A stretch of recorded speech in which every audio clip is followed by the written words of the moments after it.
Well, very cool. I think I see most people have joined, so this is good. All right, then I think we're ready to get started. So welcome again. My name is Max. So I cover everything Okta workflows, community, and education. And today's session is getting started with Okta workflows, building your first flow. Now, we're going to cover the fundamentals as we build the flow. And the flow we're going to build is we're going to import users from Google Sheets document and then create those users in Okta. Okay, so we're going to build that flow today. And again, as we go, I'll cover the fundamentals and the basic building blocks. My email is in the very first column there. So feel free to email me. I always like getting emails if you have any topics, ideas, or really anything else. All right. So that's it. That's the only slide that I'm going to have. The rest of the time we're going to spend in workflows. So let me move this to the side. Perfect. Okay. So as I said, so the flow that we're going to build is going to import users from Google Sheets and then create those users in Okta. Okay. So this is workflows, and I have a lot of folders. If you're just starting, you're not going to have, of course, these folders. But just so you can place organize flows into folders, and then the folder can have a folder, so it will really help you organize. So as you can see, I have online meetups from prior events here, and then this is the one that I'm in August 31st today.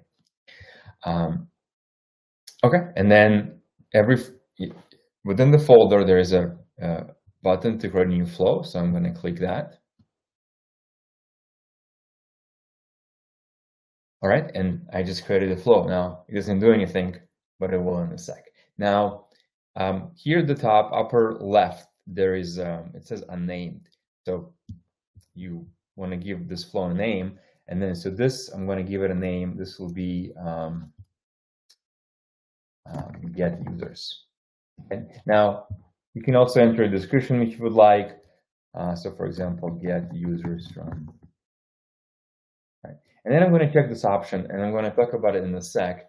But this will allow me to see the history when the flow runs.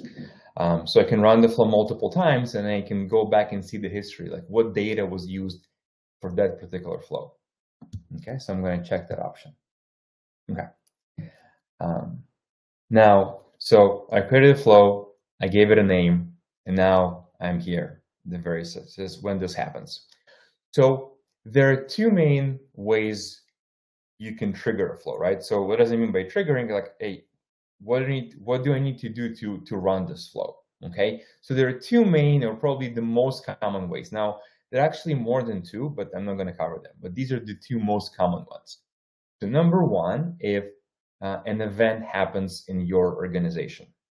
So for example, user activated, or user deactivated, or passwords changed, right? So those are Okta events. But you can trigger a flow not only based on Okta events, they can also be based in external systems. So just quickly show you, I'm going to click add event.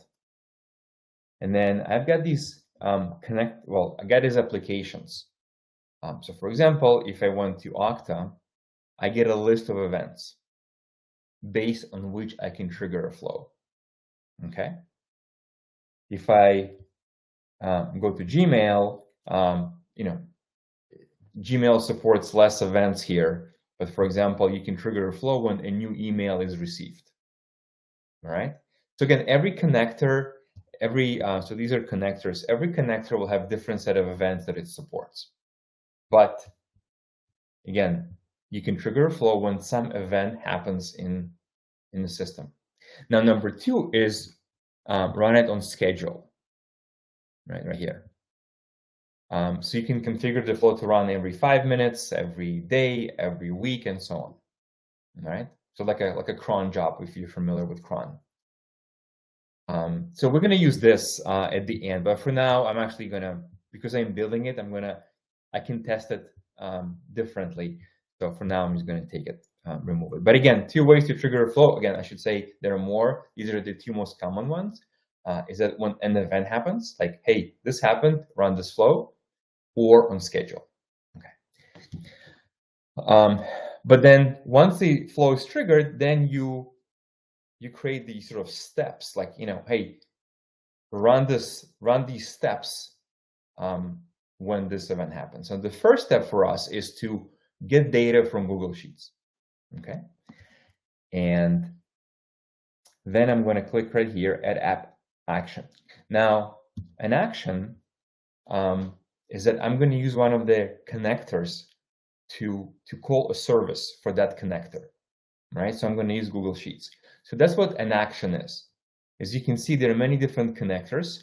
So you set up a connection to that service, and then you can call various actions that are available on that service, right? So again, this is connecting to external services. On the other hand, a function, a lot of actions that help you work with data. So you can manipulate data, you can create data, you can work with numbers, strings, objects, you can create loops, you can create if-then logic. Okay, so those are the two main sort of building blocks, right? You can, again, connect to an external service and get data from it, and then you can manipulate the data. Again, list, objects, working with JSON and so on. But again, we're going to first go here, and I'm going to go to Google Sheets. And then you can see these are all the actions that the connector supports. Now, the one I want, and you can search here, is read all rows.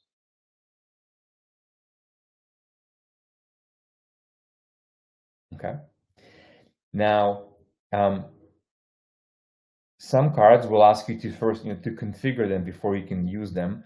And it says, do you want to use spreadsheet ID? So you can use a name, but actually I like to use the ID, because if you have a lot of documents in your Google spreadsheet, it's a long list. So I actually like to use the ID. Okay. Now I'm going to set the ID, but also want to show you how the document looks.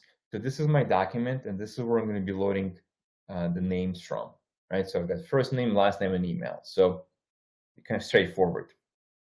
And now the ID is in the URL. So it's this, here we go, this ID. So I'm going to go back to workflows, and I'm going to paste the ID here. And then here it's asking me which worksheet do I want. So I only have one.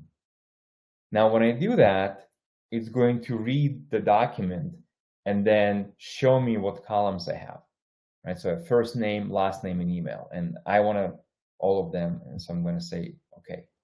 All right, so this is how it looks. Okay, so I just added a card, so this is called a card, but it's a connector to Google Sheets, which will call read all rows action. Okay, now behind the scenes, it does an API call to Google Sheets API, but we don't need to sort of worry about it or know how to set it up, right? We just selected an action, had to enter the ID, and we're set. Now, you do need to have a connection to the underlying service, okay? And that's done here. Now, I already have one. If you're using this for the very first time, you would need to create a connection, and then you would give a connection a name, and click create. And then you would follow the steps, but I'm sure you've seen this before. If you connected, with Facebook or probably maybe use Google also, then you authorize workflows to access your account. But that's how you create a connection. Now, every app will have different ways to set up a connection. Okay, but let's use this one. All right. Now, okay, so we are connecting to Google Sheets. We're reading all the rows. Now, what you can do is you can test the card. So most cards, you can test them. You can test the individual card. So there is an icon at the bottom that says test card, and then you can click test, and then click test again.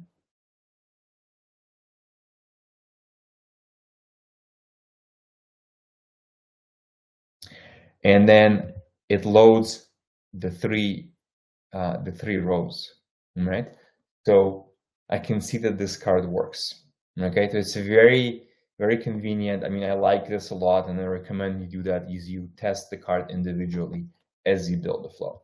Okay, now you can also test the entire flow, right? So I tested a card, I can test the entire flow as well. Now it's going to be the same result because we only have a single card, but I'm just going to show you. So right here, there is a run button, and then you click run. It's going to save all the changes. And then you can see this is the data. And now on this side, these are all the runs, all the flow runs. So as I said, you can then switch between different runs and see the data that was used in that run. Okay, that's why I checked the checkbox, which is right here. Now, also, if you forgot to check it there, you can also go here, and there is an option, save all data. So this option is also available. So you can do it from the from this flow on button. Okay. All right. So now, because we're getting a list of users, right? Not just a single user, we get a list. We need a loop-like capability, or like a for each, right? And so for that, I'm going to show you how to build that capability. But for that, we're going to use what's called a helper flow. So we're going to have another flow which will process each user, each record, and then create a new user in Okta. Okay. So I'm going to go back to my flow for a sec, back to the folder. All right, and I'm going to create new flow, and I'm going to give this a name, create user, and I'm going to check the same. I want to see the history. Okay, and now again, hey, how do we trigger this flow? So, so this is the third way. This is so I said two most common ways, right? Is the event and schedule, and this is actually three. I mean, I probably should have included it, but now that I'm showing you, is you build a helper flow. Now, a helper flow is a flow that can be called from another flow. All right, I know I did this quickly. Let me do this again. What I did is I selected this option, helper flow. All right, so again, it's a flow that another flow can call, right? And now, once you do that, you need to define the input into the helper flow. Like, hey, what data does this flow should get? In our case, it's going to be a user. And the other important part is that we need to set the type. So as you work with fields, as you use cards, they have fields, and then fields have data types. So it's important you set the correct data type. In our case, this is an object, right? It's a JSON object. It has multiple fields like email, name, last name. So this has to be an object. So it's important you set that. But this is already enough for us to actually test this and see what we get here. So let's save. Let's go back to our folder. And let's open, again, get users. And now I'm going to use add function. So I mentioned before, if you need to create a for each type functionality, that's a function. And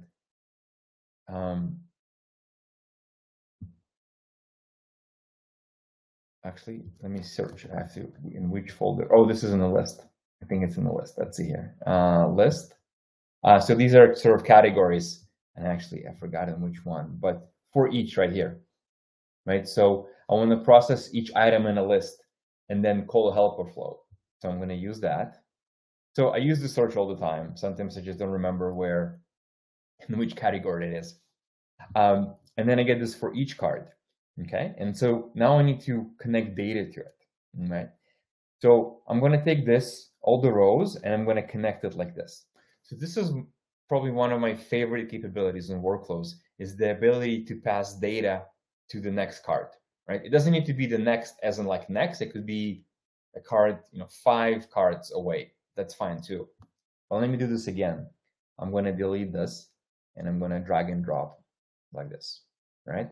So next I need to choose a flow, right? And that's the helper flow that I'm going to use to process. So I'm going to send a whole list of new users, and then it's going to iterate over it. and then send each user to the helper flow. So I'm going to, all right, so fine, this is my folder, and this is my helper flow, and I'm going to choose. All right. Now, once I select the helper flow, it's actually showed this input. It's asking me, okay, so you run this helper flow, but what data from the list do you want to send to the helper flow? And if you remember, we set a user, so we want to send the whole user. That's why I'm going to select item. If you, in other cases, you can actually send only a property of the user, so like email. But in this example, I'm going to send the entire, which is the item. Okay? Now, let's open the helper flow, and then you can do it by clicking this sort of link or button on the side, and it opens the helper flow. Okay? All right, let's turn this on. So flow is on, and let's run this. So we can just see this is already enough for us to actually test this and see what data is being passed. So let's run. All right, again, so this is the run, this is the history here. All right, and you can see this was successful. And then you can always go back to the previous run, which we did. Let's go to helper flow, execution history, and we can see there are 3 runs, which makes sense because we have 3 users. So we get the list, and then every user is passed to the helper flow. And we can see the data here. So this is Peter right here. This is the last one. And then I can look at this is Maya, and this is Mary. So that's why you want to, that's why the saving data is important, because this way you can see what data is being passed, right? Now, so this is the JSON that I get back. What I need to do now is extract the first name, last name, and email. Okay. So let's continue building this. I'm going to use a card called from object. Right. So I get a JSON object. The card I'm going to use is called get multiple. So what it does is that it looks at the JSON object and allows me to retrieve multiple key value properties or pairs from the JSON object. So what I'm going to do, I'm going to connect. So the user, I'm going to connect it like this. Now I copied the JSON, and what I usually do is I go to a tool like JSON lint, and I'll just copy it here. All right, and then so I can just a little bit easier to see. You can also do it in workflows, but this sometimes helps. And I'm going to look here, and what is the path? So the path is, let's say, to get the first name is columns going to be .0 first name. All right, so I'm going to do is I'm going to go back here. Sorry, helper flow, and I'm going to. So this has to match exactly. So you have to be careful. So this is 0 first name. So there's a space like this. All right. And then the second one is columns 1 is last name, right? And the last one is going to be columns, sure it's spelled correctly, 2 email, right? Now you can actually test this card individually, which is really neat. I still have the JSON object, so I'm going to test card, and what you can do is you can actually paste it here, like this. And let's see if we got it correctly. And we did. So which means our keys are correct. It's very easy to make a little typo, and then you won't get the right key, but this is how you can test it, right? Now we can also run the entire flow again. So let's save. Let's go to the main flow. Let's click run. And let's go to execution history.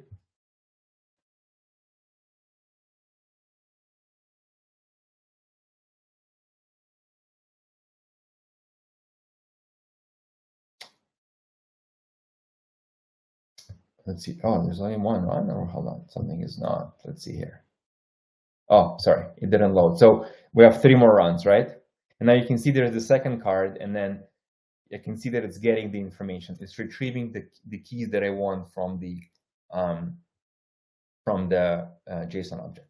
All right, we're almost there. Now The last step is we need to create a user. And then, so because we're calling an API, in this case, it's Okta, we're going to use an app action. And in our case, it's going to be Okta. And again, these are, you can see these are all the actions that the Okta connector supports. But you can also search, so create, and then create user. Again, it's going to ask, every card is different, but this one is going to ask me some questions. I'm going to say just without credentials. I'm going to click save. All right. And actually, you know what I also want? I want to put them in the group. So let me see if I can find the group here.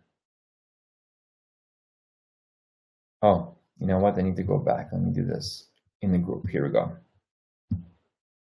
We'll get a group as well. And save.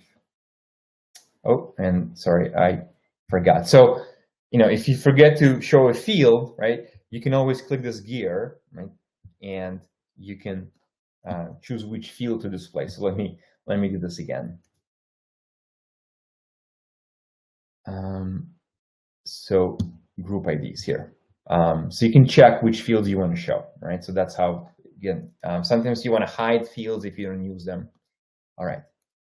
So now let's pass some data from this card. So first, the username, I'm going to use the email. Then this is going to be the first name. This is the last name. And the primary email is the same again. Now the group IDs, so I'm going to go to my Okta admin. And I've got a group here. It's called New Awesome Folks. And I'm going to open it. I'm going to copy the ID.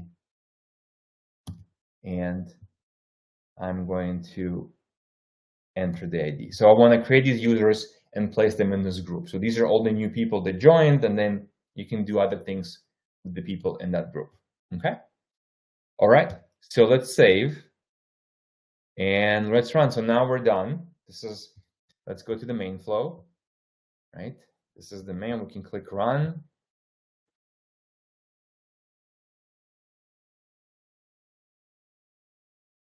All right. Let's go to the helper flow.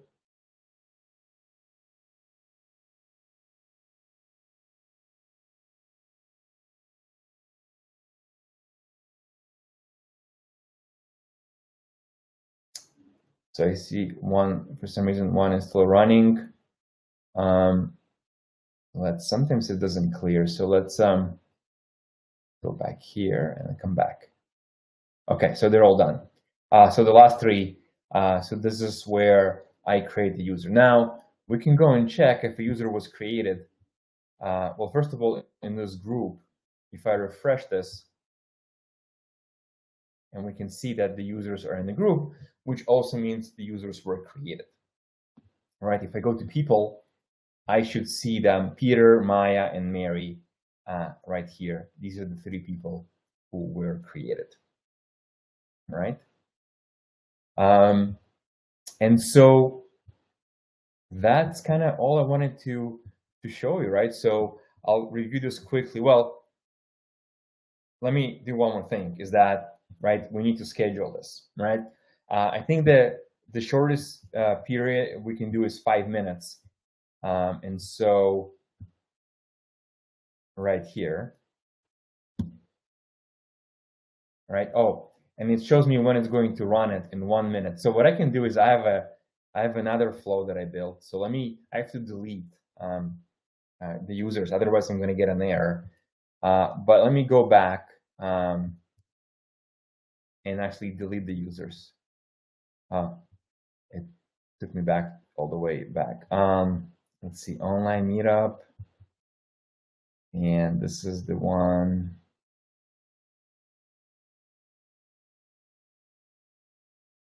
Delete users.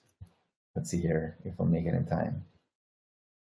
Okay, so delete user. Actually, I can run it right from here, which is nice, or I can test. So let's delete those users. Test.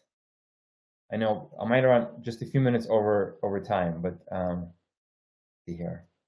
All right, so we deleted, and if I go back to my console, All right, so we're deleted. Okay, perfect. So let's see. Oh, 16 seconds. In 16 seconds, it should run again. I think the timing is perfect. All right. A few more seconds here.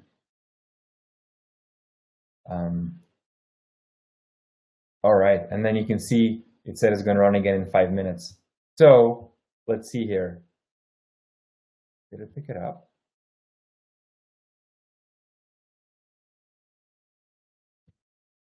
Oh, yes. Oh, it's still running here. Okay. All right. Okay. Let's, okay, done. Let's see, let's go back to the console and let's see, you've got the folks here. And we do. We got Mary, Maya, and Peter, and they are also in this new awesome folks group. They are here. All right, pretty cool. Let me stop this. I can turn out this flow because yeah, if it will give me an error because I already have a user with that ID. But also just to, I can also delete this schedule, and yeah, it's not gonna run even if I turn the flow on. But anyhow, that's what I wanted to show you. You know, is like we learn how to trigger a flow different ways. You know, then we load users from Google Sheets document, and then we use the for each card, right? So we can send the list and then process each user at a time. We also learn how to build a helper flow. So you need a helper flow when you have a list of something. We'll learn how to get data from a JSON object, and then we use another Okta card action to create a user, and we also put the users in a group. All right. So that's what I wanted to show you. I hope this this was useful from the perspective that kind of you understand, you know, at least at a high level, kind of the fundamentals, and you know, and how to build with workflows, right? So you've got, you know, you trigger a flow, then you put steps, and then you have actions, which are connections to various services, and then you've got functions where you can manipulate data, like this is a function, right? And then you can test a card, and you can test the entire flow as well. All right. Very good. All right. So let me know. Let me know if you have any questions. I know we're just a few minutes over, but let me know if you have any questions. As I said, video will be available. I'll send you a message. If you don't have questions now, totally cool. If you have questions later, let me put this card back, this slide back on. My email is right there. Don't hesitate to send me an email if you have questions. One last thing is that there is a green button here, workflow resources. So this is a page that has all the workflow resources, from documentation to getting started, tutorials. Like if you're ever like, oh, where do I find this? So this is the page to bookmark because it has everything for workflows, office hours, Crowdcast, you know, the knowledge base. So that's the page you want to bookmark. Okay, I see one question. So let me click here, start answering. So the question is there a way to trigger the flow if there is a change in Google Sheet document? So let's actually see. Let me go back. Oh, sorry, the wrong one. I'm going to see. So one way to check is you can just, you know, click add app action. I'm sorry, not app action. It's a trigger. Let's go back to the main flow and the event here, and then we will select Google Sheets. So yes, looks like, well, let me see. The question was if there is a change. So this, you can trigger if there is a new row added to Google Sheets. Now, I think if you modify an existing row, it's not going to trigger, but you can trigger a flow if there is a new row. All right, so that's how you could check if it's available. Now, if another way, if you do need to, for example, support if a row is modified, an existing row is modified. So what you can do is that, of course, the Google Sheets API has a richer support for various things you can do, right? So what you could do is, and I believe they do, if they support webhooks.